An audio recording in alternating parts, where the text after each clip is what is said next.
I woke up in a novel, and not just any novel, but as Leo Sterling, the heir to a fortune so vast, it was basically a rounding error in the national debt. A voice that sounded like a cheap GPS unit in my head told me I had a mission.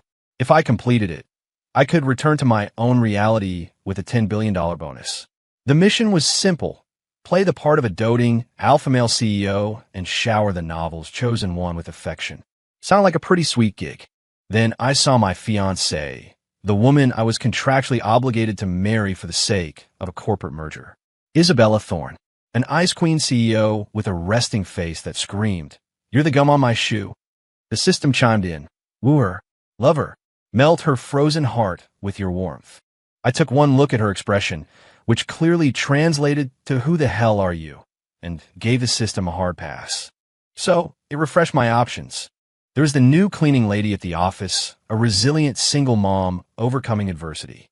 The scholarship student I was sponsoring, a delicate flower of a girl who looked like a gentle breeze could snap her in two. My old flame from a semester abroad, now back in the country, looking tragic and holding a baby that definitely wasn't mine. The system was practically vibrating. Love her, love them all. Be the hero for every woman in need. I looked at this bizarre lineup of potential love interests, then glanced in the mirror at my new reflection, a chiseled 8-pack, a body that looked like it was sculpted by a Renaissance master, and a bank account with more commas than a grammar textbook. Go back to reality? For what? To go back to my 9 to 5 grind and delivering for DoorDash on the weekends? I blocked the system on the spot.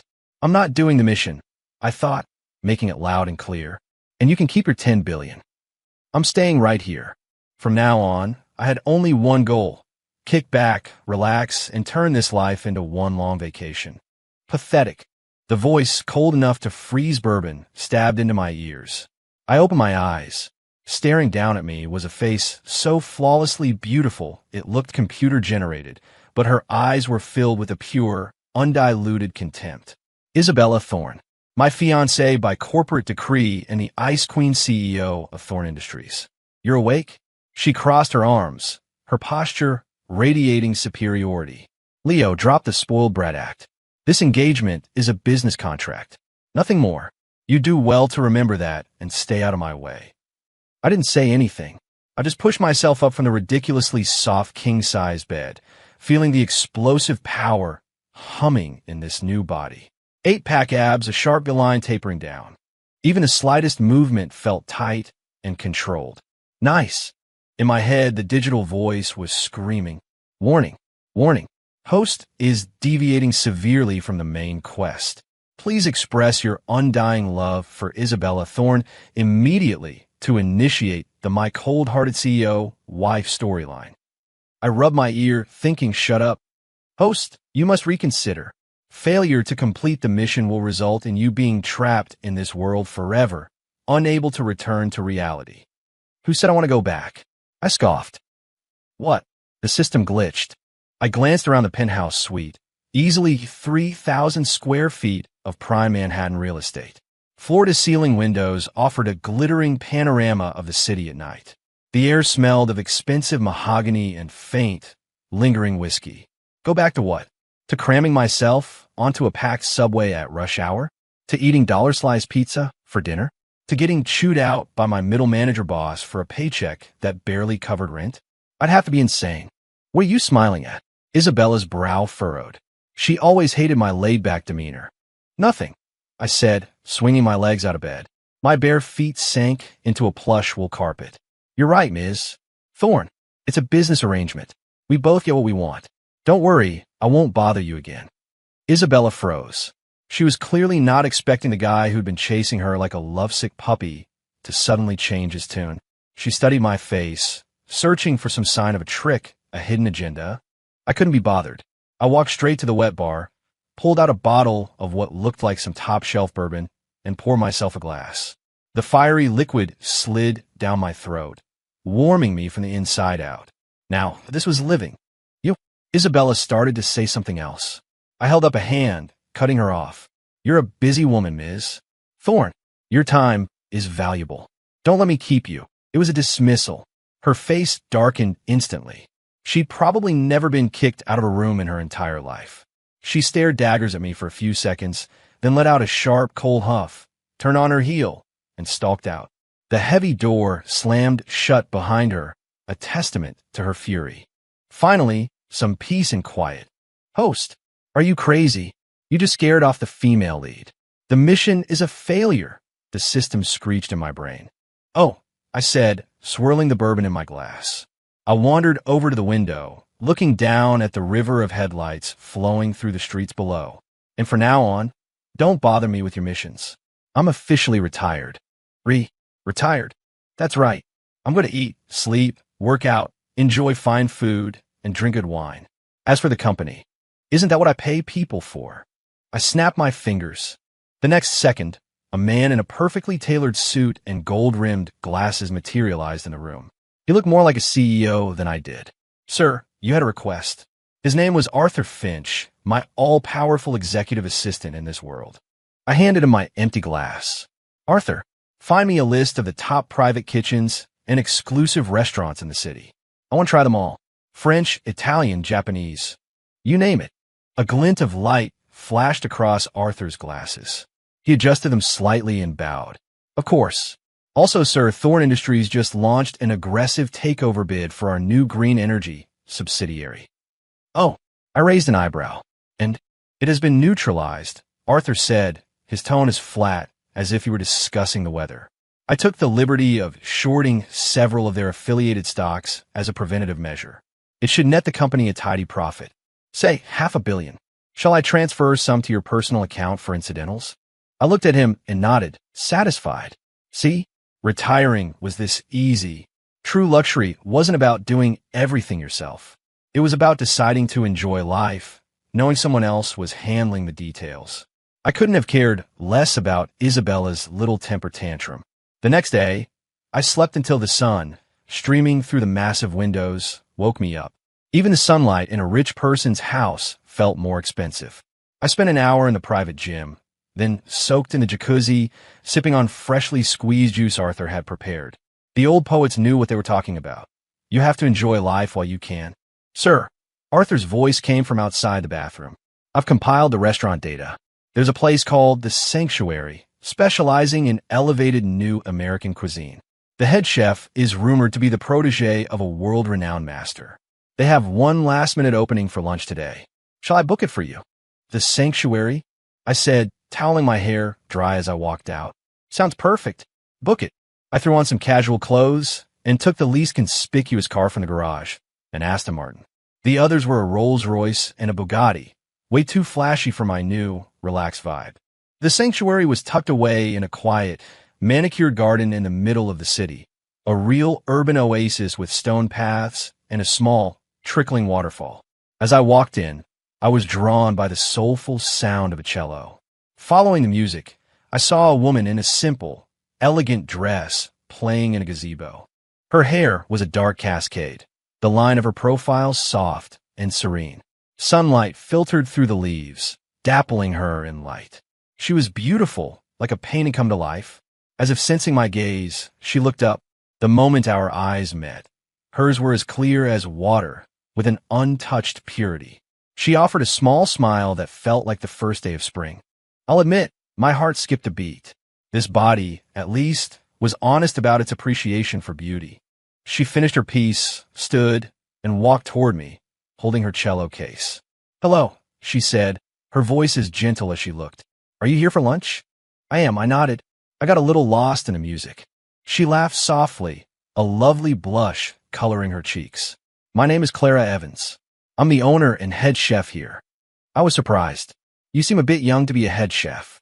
"It runs in the family," she said with a playful wink. "And you are?" "Leo Sterling." "Mr. Sterling, you have a reservation for the private room, correct?" "Right this way."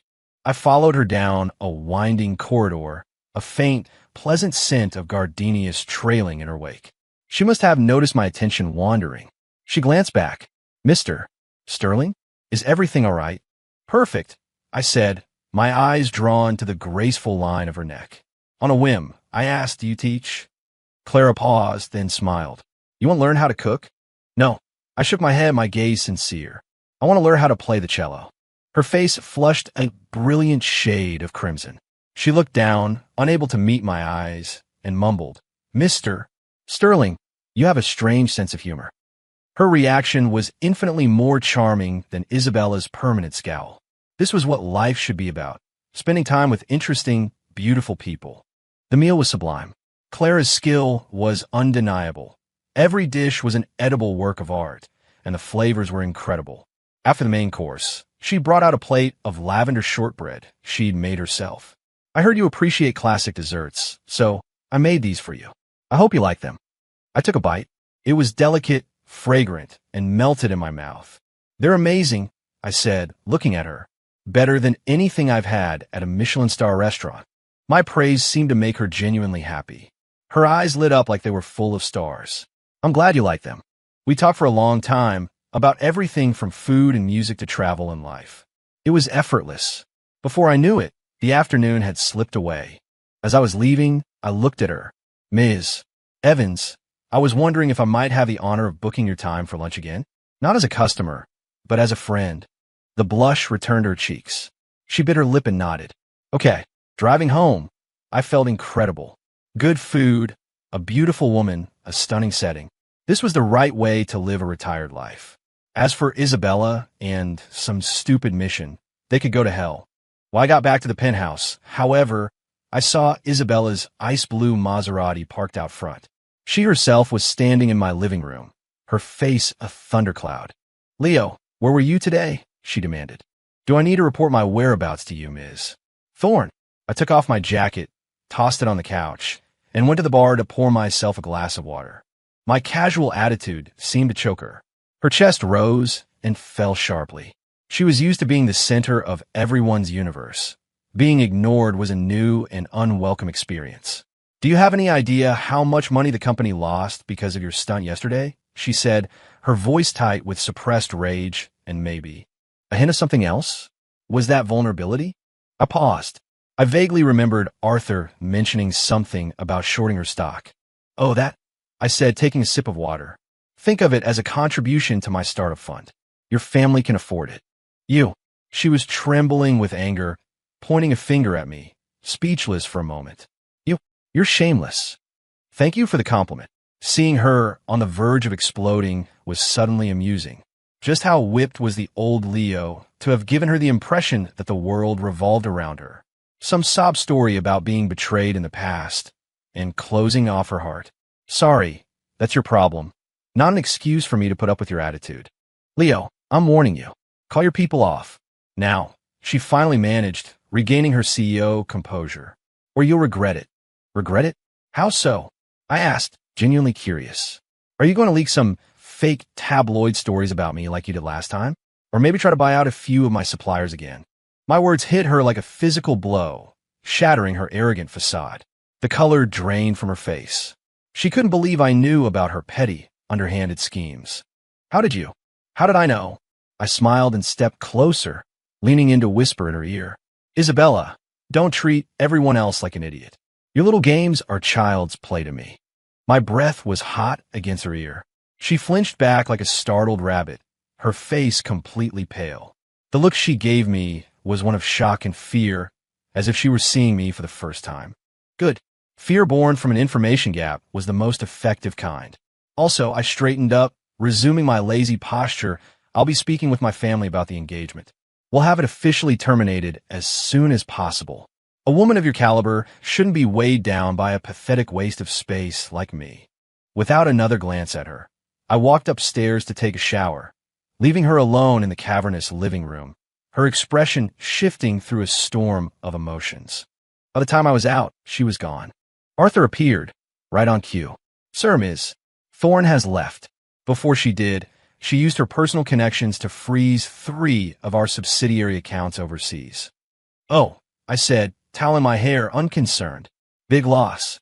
"Negligible," Arthur said, adjusting his glasses. "Those were shell accounts, meant to mislead competitors. However, her actions have given us the perfect justification for a full-scale counterattack." "Then counterattack," I said with a yawn. "Handle it. Don't bother me with the small stuff. I have a date tomorrow." "With Ms. Evans, I presume." Arthur asked, a hint of a smile in his voice. I stopped and looked at him. You even know about that?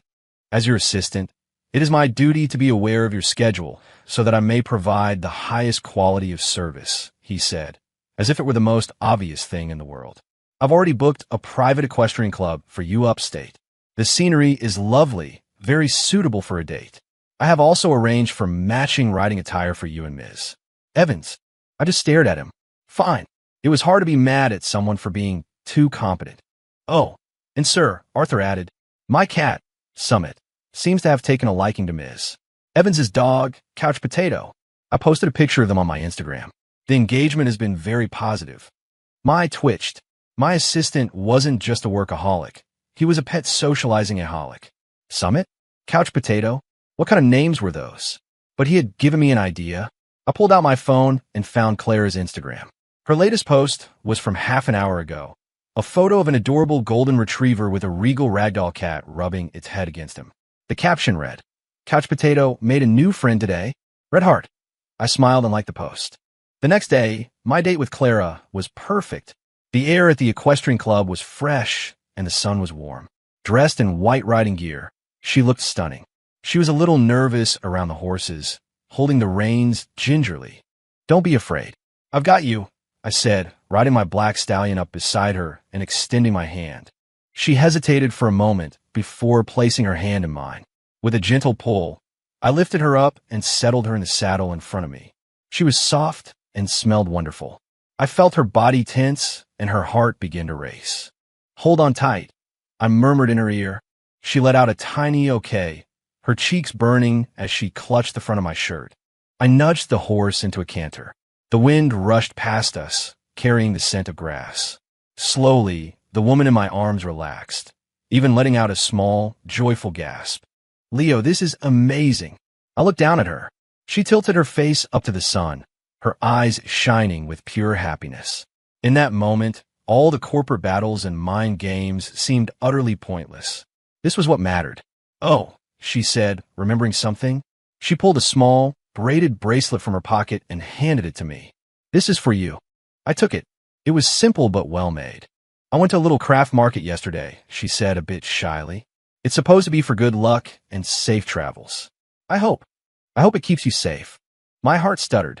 How long had it been since someone had genuinely cared about my well-being? In this world, everyone cared about my name, my money. But this woman, whom I had only known for 2 days, was wishing me safety. Thank you. I love it, I said, carefully putting it on. I took her hand in mine. Clara, do you believe in love at first sight?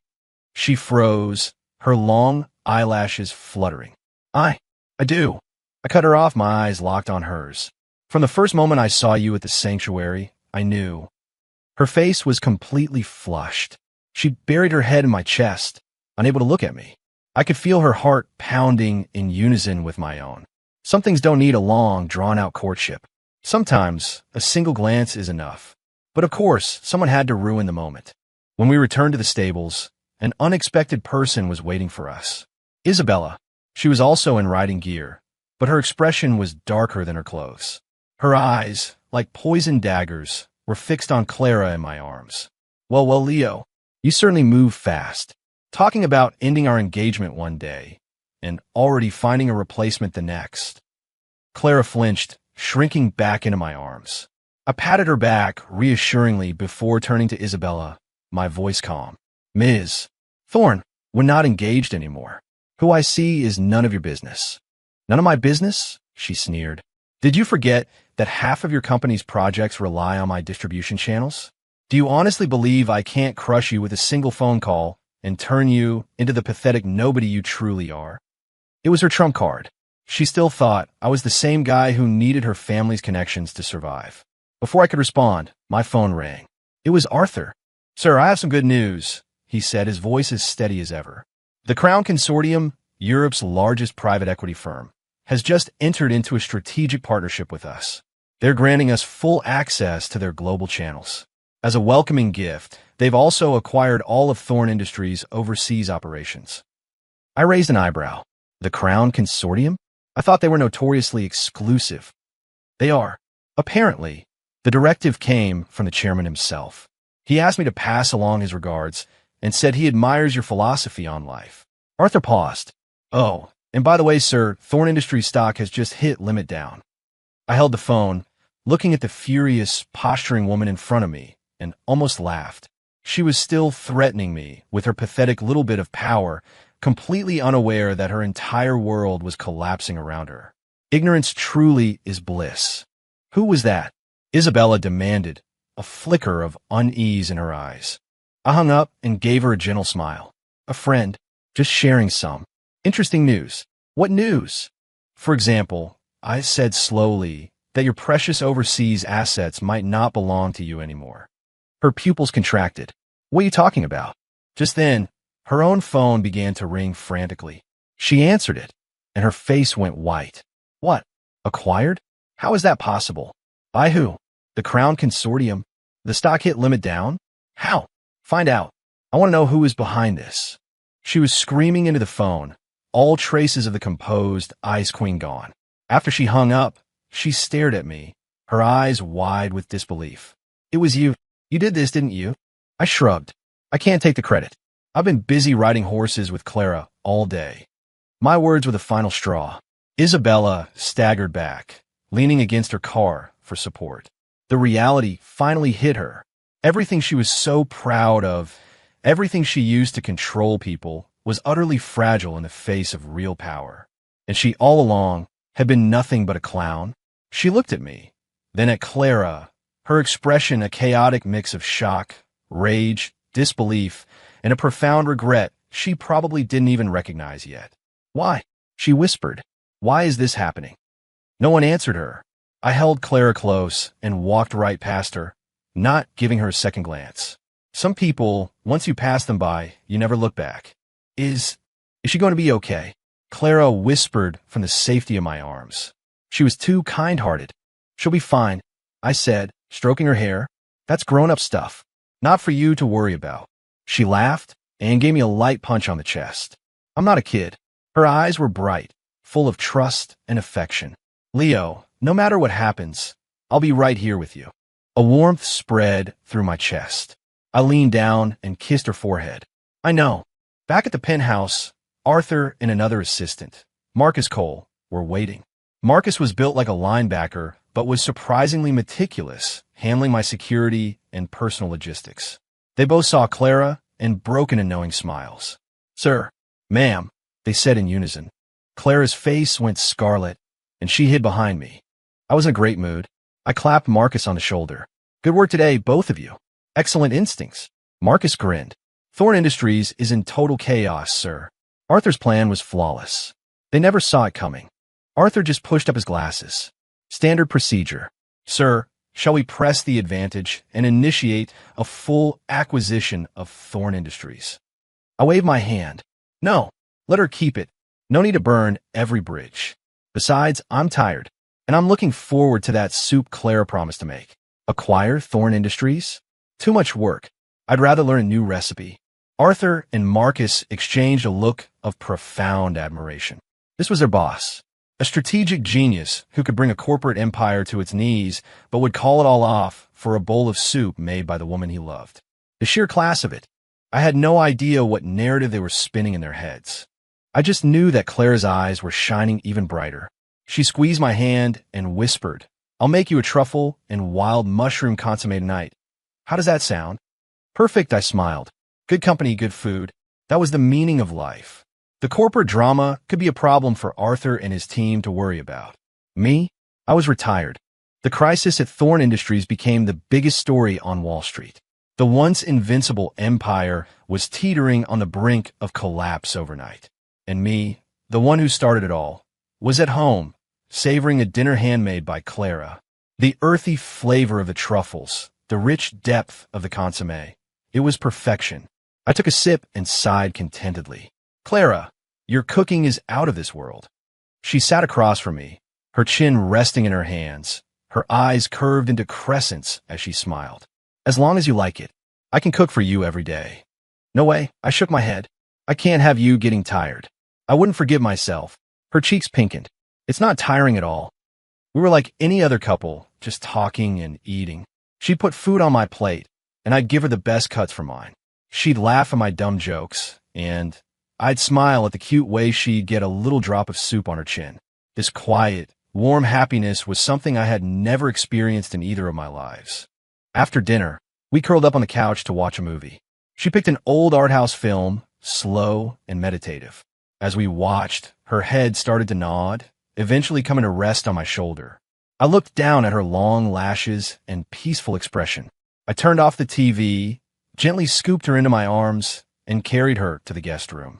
After tucking her in, I sat on the edge of the bed, just watching her. Moonlight streamed through the window, casting a soft glow on her face. She looked like an angel who had wandered into my world by mistake, bringing a light and warmth I never knew I was missing. I leaned down and placed a soft kiss on her forehead. "Good night, my girl." The next day, a bombshell hit the financial news. Leo Sterling, CEO of Sterling Holdings, announced the official termination of his engagement to Isabella Thorne, CEO of Thorne Industries. The news caused an uproar. Everyone had assumed Sterling Holdings would use the crisis to swallow its rival whole. No one expected this. Speculation ran wild. Some called me a backstabber, kicking a family when they were down. Others called me a genius, cleanly cutting ties to protect my own interests. A trending hashtag even appeared on Twitter. "Did Leo get out of bed today?" Thousands of people were using it to joke about the world's laziest CEO. Don't rush him. He's probably still sleeping. Leo's philosophy: if the world is ending, my assistants will handle it. I'll be napping. This is my dream boss.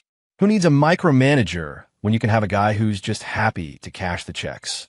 To my utter disbelief, the hashtag and the memes surrounding my laid-back attitude actually caused our stock to soar for several days straight. Arthur's expression was unreadable when he reported it to me. "Sir, it seems the public is quite taken with your retired CEO persona.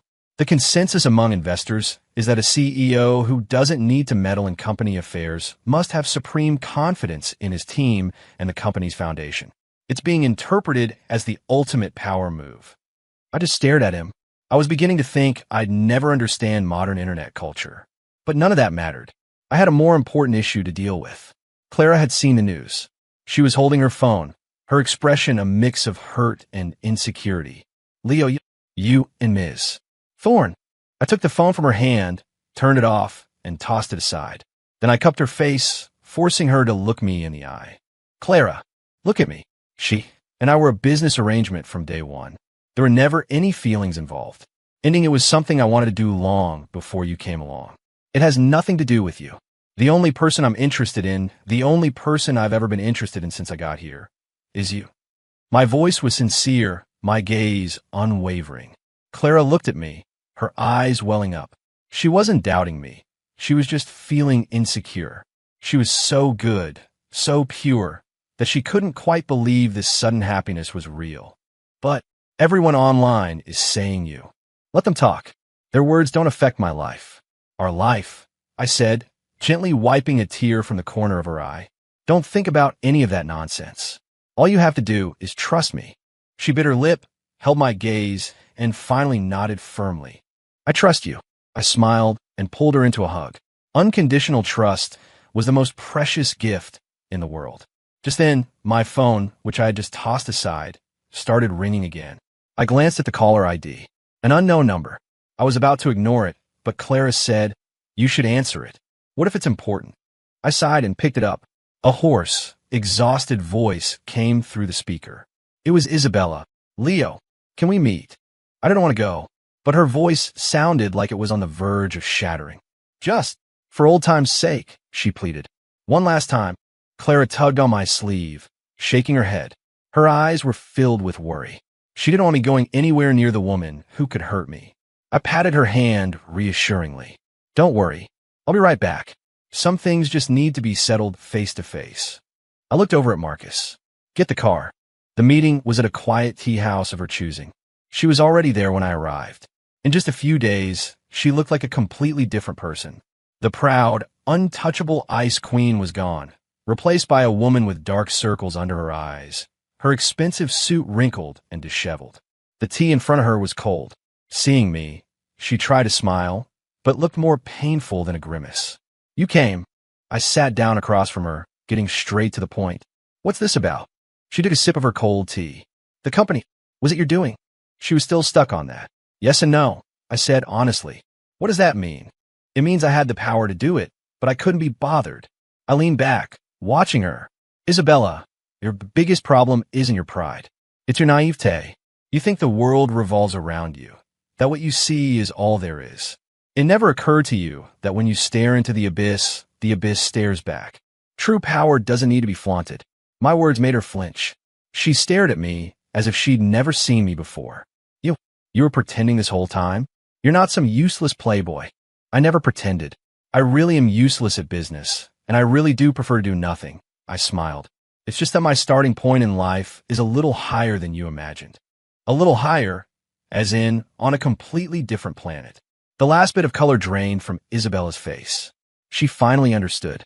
The pathetic waste of space she'd looked down on, the man she thought she could manipulate, was actually the one at the top of the food chain. And she had been dancing in the palm of his hand the entire time. The irony was crushing. Why? Her voice trembled. Why would you do this to me? I didn't do anything to you. I corrected her. This was all your own doing. You looked down on me first. You made the first move. You defined our relationship as a transaction. All I did was show you reality. I'm no savior. I have no obligation to warm up a moving iceberg. Reality. She laughed bitterly, tears finally spilling down her cheeks. So, you never liked me at all, did you? No, I said, my voice sharp and clear. The word was like a knife, destroying her last defense. She collapsed onto the table, her shoulders shaking with silent, suppressed sobs. She was crying. The eternally proud, eternally cold Isabella Thorne was crying. I watched her without a flicker of emotion. Was it sad? Maybe, but she had brought all of this on herself. After a long time, she finally sat up, her eyes swollen and red. Is it because of her? She asked. Clara Evans? Yes and no. I stood up, ready to leave. Meeting her showed me what something genuine and beautiful looks like. But even if I had never met her, I still wouldn't be the man you thought I was. I turned and walked away without a second thought. The moment I stepped outside and breathed in the fresh air, I felt a weight lift from my shoulders. The past was finally, officially, over. In the car, Clara was waiting anxiously, holding a thermos. The second she saw me, she rushed out and pressed it into my hands. Drink this. I made you some honey lemon tea to help you relax. She looked into my eyes. Are you okay? Looking at her concerned face, the last shadow in my heart disappeared. I shook my head and took a long drink from the thermos. It was warm and sweet all the way down. Why wouldn't I be? I took her hand and brought it to my lips for a kiss. Let's go home. Home was wherever she was. After the showdown with Isabella, my life returned to blissful tranquility. My days consisted of hanging out with Clara, experimenting with new recipes, tending to the garden, and hitting the gym. I delegated all company matters to Arthur and Marcus. The two of them, high on ambition, worked tirelessly, expanding the Sterling Holdings empire while I, the chairman, became more and more of a recluse. The public's fascination with the retired CEO only grew. My social media accounts, which I never used, became a pilgrimage site. Did Leo get out of bed today? Day 10. Nope. Rumor has it he's in his backyard learning to brew his own craft beer. Is Leo working hard? Day 11. Negative. Source says his motto is, hard work is for employees. I'm responsible for quality control of the results. This is literally the best boss in the world. Are they hiring? I'll work for free just to bring him his coffee. Arthur even created a PR team dedicated to managing my Slacker CEO brand. The results were astounding. Sterling Holdings' image became simultaneously down-to-earth and mysteriously powerful, attracting a massive following among young consumers. One afternoon, Clara and I were in the kitchen making homemade pasta. She was rolling out the dough, and I was running it through the machine. She had a smudge of flour on her cheek, making her look like an adorable kitten. I couldn't resist reaching out and gently wiping it away. She giggled, then when I wasn't looking, dabbed a flour-covered finger on the tip of my nose. You! I laughed, grabbing her hand. We tumbled into a playful flour fight, the kitchen filling with our laughter. Sunlight streamed through the window. This, I thought, was what true contentment felt like. Sir, ma'am. Arthur's voice cut in from the doorway, tinged with an uncharacteristic excitement. Good news. Incredible news. What's got you so worked up? I asked without looking up, still cranking the pasta maker. The American Business Roundtable has just sent an invitation, Arthur said, his voice trembling slightly. They're inviting you to become an honorary board member. The American Business Roundtable was the most exclusive club for the corporate elite, a council of titans. An honorary board seat was a position reserved for living legends who had fundamentally shaped the industry, people like the founder of Amazon or the Oracle of Omaha. What had I, a 20-something slacker, possibly done to deserve that? Why? I frowned. The nomination came from the chairman himself, Mr. Warren Prescott. Arthur explained. He said your hands-off management philosophy has opened up a new paradigm in modern corporate governance. He believes your empower your people and get out of their way approach is the future. He also called you a once-in-a-century business prodigy. I was speechless. All I did was be lazy. How did that translate into being a business prodigy? Did all these titans of industry have some kind of bizarre inverted logic? Decline it, I said with a wave of my hand. Too much work. I'm not interested. Being on a board meant meetings, networking events, and responsibilities. Making pasta at home was infinitely more appealing. Arthur's face froze, as if I had just told him the sky was green. Sir, this is an honorary seat on the American Business Roundtable. It's a distinction that captains of industry would kill for. And you're just declining. Is being on the board better than eating fresh pasta? I asked. Arthur fell silent. He looked at me, then at Clara, who was beaming beside me. His expression shifted from shock to confusion, and finally to a look of profound respect. He had probably just concocted an entire narrative in his head about a boss who spurned fame and fortune for the simple joys of love and food. I understand, sir. He nodded gravely and turned to leave. I will inform them of your decision immediately. As he walked away, I had a feeling he had completely misinterpreted the situation. But whatever, as long as it didn't interfere with my retirement. I went back to the pasta. Clara tugged on my sleeve. Leo, I've heard of Warren Prescott. He's a legend. Are you sure you don't want to at least meet him? I looked at her and smiled. Why would I want to meet him? Is he prettier than you? Clara blushed again. But it seems like a wonderful opportunity. The best opportunity one ever got was meeting you, I said, pinching her cheek. Now stop worrying about that. Fettuccine or linguine?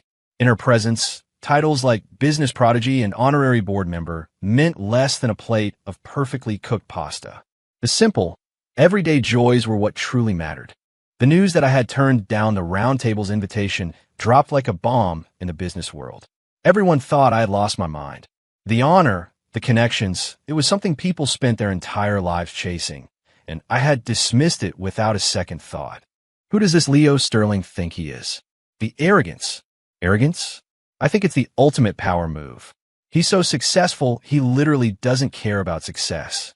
That's a whole other level.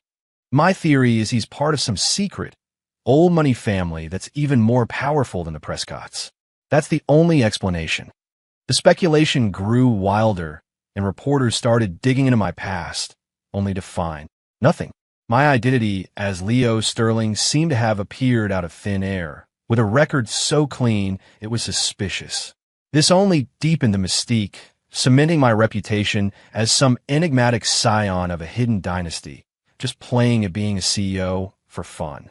I was, of course, blissfully unaware of and uninterested in all of this. My life revolved around Clara and what we were having for dinner. One evening, the sanctuary was hosting a special tasting event for industry critics and VIPs. Clara was the star of the show, and I was her happy to help out husband in training, taste testing dishes and greeting guests. I wore a simple but elegant custom suit, content to stand by her side. Many people recognized me, their expressions a mix of surprise and curiosity. They couldn't seem to reconcile the legendary, reclusive CEO with the man standing here, acting as Clara Evans's plus one. Ms. Evans, and who is this? Asked a smarmy food critic, looking me up and down. Before Clara could answer, I stepped forward with a smile. I'm Clara's sous chef. A few stifled laughs rippled through the nearby crowd. A sous chef? The CEO of Sterling Holdings, working as a sous chef? No one was buying it. The critic smirked, his eyes full of disdain. "Ah, Mr. Sterling, a pleasure. I had no idea you had such rustic hobbies." He clearly thought I was just another rich guy trying to impress a girl. I just smiled. It was pointless to argue with fools. The event began, and Clara took the stage. She looked radiant in a graceful evening gown, a vision of elegance and confidence. She spoke eloquently about her culinary philosophy, about the stories and traditions behind each dish. I stood in the crowd, watching her, filled with pride. That was my girl. But there's always a heckler. As Clara was describing a famously complex consommé, the critic from earlier stood up. "Ms. Evans, if I may, I've tasted the consommé. It's clear, the flavor is deep, quite good. But to call it a true masterpiece on par with the greats, I'm afraid it's lacking a certain finesse." He paused for dramatic effect. "I once had the honor of tasting this exact dish at a private dinner hosted by Mr. Warren Prescott himself. Now, that was transcendent. Your version, Ms. Evans, has the form but not the soul."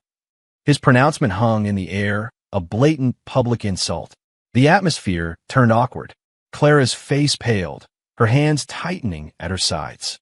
I frowned, about to step in, when a powerful, elderly voice boomed from the entrance. "Is that so? I'd be very interested to hear how my own consommé differs from the transcendent version you seem to remember." All heads turned. Standing in the doorway was a distinguished older gentleman in a bespoke suit, radiating an aura of immense power. It was Warren Prescott. The room fell dead silent. The critic's face went ashen, and sweat beaded on his forehead. He never dreamed the man whose name he had just dropped would actually appear. Prescott ignored him, walking straight over to me. He clapped me on the shoulder and laughed. "Leo, my boy, you are a hard man to track down. I extend a personal invitation, and you ghost me. I should have known I'd find you hiding out where the food is good." His tone was warm and familiar, as if we were old friends. Everyone was stunned. They looked from me to Prescott and back again, their brains short-circuiting. The legendary Warren Prescott, who was supposedly snubbed by Leo Sterling, had shown up in person, acting like this. I sighed. "Mr. Prescott, what are you doing here?" "If I didn't show up, people might start bullying my favorite student," he shot back, then turned to Clara with a grandfatherly smile. "My dear, you did wonderfully. This consommé has 90% of the magic of the one I taught you." Clara's face lit up with shock and joy. She quickly bowed. "Master Prescott, what are you doing here?" "Master Prescott." The entire room turned to stone. Clara Evans was Warren Prescott's personal student? The critic had collapsed into his chair, looking like he was about to have a heart attack. He finally understood just how badly he had screwed up. Prescott's arrival turned the entire event on its head. Now everyone was looking at Clara and me as if we were deities who had descended to earth. One was the mysterious tycoon, so powerful he could turn down Warren Prescott. The other was Prescott's secret protege. What kind of power couple was this? Prescott gestured to his security. "Get him out of here, and make sure I never see his name in print again." With a single sentence, a man's career was over. After dealing with the pest, Prescott pulled me aside. "All right, Leo, level with me. Who are you, really?" His eyes were sharp, missing nothing. "I'm just a guy who wants to relax," I said with a shrug. "A guy who wants to relax?" Prescott scoffed. "A guy who can get the Crown Consortium to bend their rules for him? A guy who has a genius like Arthur Finch as his assistant? A guy who managed to win the heart of my brilliant, headstrong student?" He leaned in, his voice low. "Your philosophy of governing by not governing. I've only ever encountered it once before, in my grandfather's journals. He wrote about a business legend from a century ago, a man whose ideas were identical to yours." My mind raced. This world was more complex than I'd thought. "Mr. Prescott, the past is the past," I said, avoiding a direct answer. "I'm just focused on my life now." He studied me for a long moment, then sighed. Fine. Have it your way. But the seat on the board is yours whenever you want it. My offer stands." "Thank you, sir. And one more thing," he said, a sly grin spreading across his face. "That girl, Clara, I've known her since she was a child. You break her heart, and I'll hunt you down, old bones and all." I looked across the room at Clara, who was gracefully chatting with guests. My expression softened. "Don't worry, sir. I couldn't bear to With the drama over, the event continued, though the vibe had completely changed. Everyone was now trying to get a moment of our time, their previous condescension replaced by fawning respect. I ignored them all, letting Clara handle the pleasantries while I found a quiet corner to enjoy the food. When she finally broke away, she came over to me, her eyes full of concern. "Leo, I'm so sorry. I feel like you were embarrassed because of me." "Embarrassed? Are you kidding?" I popped a small pastry in her mouth. I was having a great time tasting everything. She looked at me, her eyes shining. She knew I was just trying to protect her, to let her have her moment. She didn't say anything. She just came up behind me and wrapped her arms around my waist in a gentle hug. "Leo, thank you." I covered her hands with mine. "Silly girl, you never have to thank me." As the sun set, the last of the guests departed, leaving just the two of us in the quiet garden. We walked hand in hand along the stone path, bathed in the golden light of dusk. "Leo," she said, stopping to face me, "let's make it official." "Make what official?" I asked, playing dumb. "Us," she said, her cheeks flushed but her gaze steady. "I want everyone to know that you're my man. I don't want anyone to misunderstand you or make you feel small ever again." She stood on her toes and pressed a soft, sincere kiss to my lips. "I love you." Her confession rippled through me.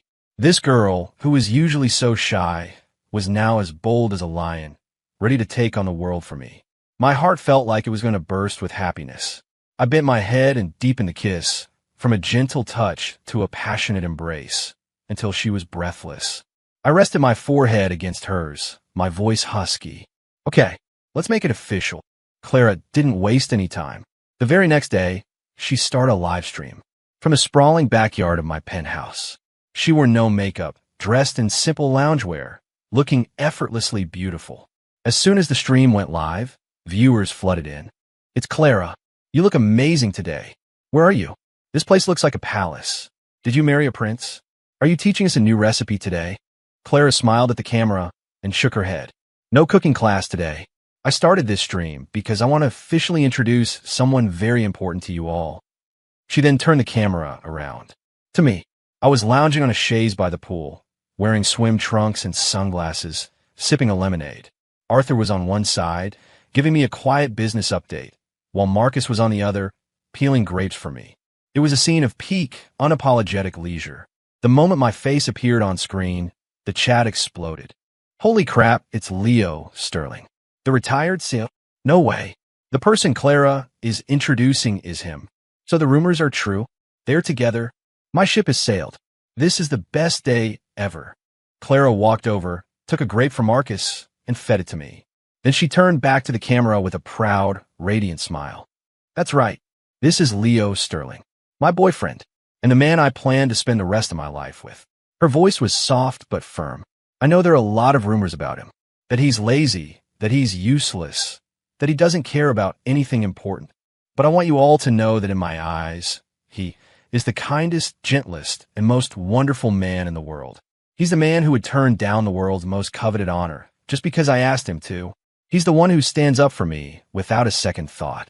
He remembers every little thing about me and treats me like a queen. He isn't lazy. He just saves all of his energy and all of his tenderness for me." Tears of happiness welled in her eyes as she looked at me with pure adoration. "So please, don't misunderstand him. He's my hero. He's my one and only." Her heartfelt speech sent the entire internet into a frenzy. "I'm crying. This is the most beautiful thing I've ever seen. This is the definition of a power couple. Lock it down. I am officially the president of the Leo and Clara fan club. Leo and Clara is going to break the internet." I looked at this incredible woman who was so fiercely defending my right to be lazy and felt a wave of love and amusement. I tweaked her nose. "You know, I don't care what other people say." "Well, I care," she insisted. "No one is allowed to talk bad about my man." Her possessiveness was the cutest thing I had ever seen. I sat up, pulled her into my lap, and in front of an audience of millions, gave her a searing kiss. The live stream chat dissolved into a meltdown of shrieking and gift emojis. Our impromptu public announcement dominated the headlines for the next week.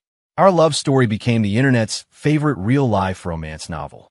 My slacker CEO persona was now officially upgraded to include devoted husband material. And, for reasons that continued to defy all logic, Sterling Holdings stock shot up again. Arthur reviewed the latest quarterly report, his expression having evolved from shock to numb acceptance. Sir, my analysis concludes that you don't have to do anything at all, as long as you and Ms. Evans continue to be this adorable in public. We are on track to become a Fortune 50 company. I just shook my head. The power of love, I guess. Life after our announcement was pure bliss. Clara practically moved in, dedicating herself to the culinary arts and ensuring I was the best-fed man on the planet. I, in turn, fully embraced my retirement, spending my days with her, gardening, playing with her dog, and generally enjoying the good life.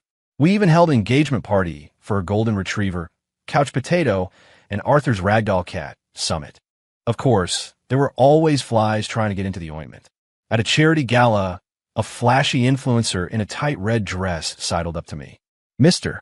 Sterling, I'm Cece. I just so admire your philosophy of living in the moment.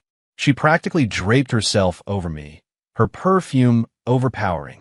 Before I could even take a step back, a slender arm wrapped around mine, pulling me away. It was Clara. She was wearing a simple, elegant black dress, her usual gentleness replaced by an ironclad confidence. She smiled politely at Cece, her eyes cold. Excuse me, miss. My boyfriend is allergic to cheap perfume. Cece's face went from red to white. You, Clara, ignored her, turning to me and fussing with my tie. You need to stay away from things that smell like that, understand? She said, her tone affectionate but firm. Yes, ma'am, I said, trying not to grin. Clara getting jealous was my new favorite thing. The onlookers were mesmerized. The gentle, sweet Clara Evans had claws. Her blatant display of ownership was the talk of the gala. Cece, humiliated, scurried away. There, pest control handled, Clara said, satisfied. She then melted back into her usual sweet self, tucking her arm in mine. Was I too harsh? Not all, I said, tapping her nose. You were magnificent. I led her to the center of the ballroom and took the microphone from the MC. Everyone, if I could have your attention for a moment. The room quieted. I held up Clara's left hand, showing off the massive diamond ring I'd bought at an auction a few days prior. On the 18th of next month, I will be marrying this incredible woman, Ms. Clara Evans. You are all invited to celebrate with us. A beat of stunned silence, followed by thunderous applause.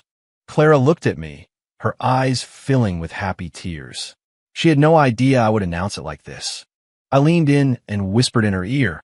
I couldn't wait. I want a name on my marriage license, effective immediately. Amid a sea of congratulations, I held my future bride, the undisputed center of everyone's world.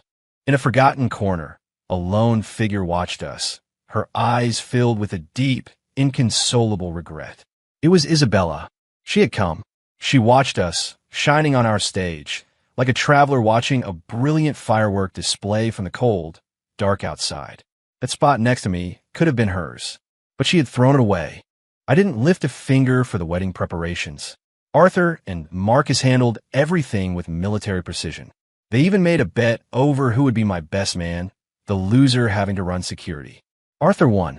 My only job was to accompany Clara to fittings, photo shoots, and generally enjoy our last few weeks of being engaged. We took our photos at home, in the garden, the kitchen, by the pool. The photographer, a world-famous artist, told us, I've been doing this for 30 years, and I've never seen a couple who needed less direction.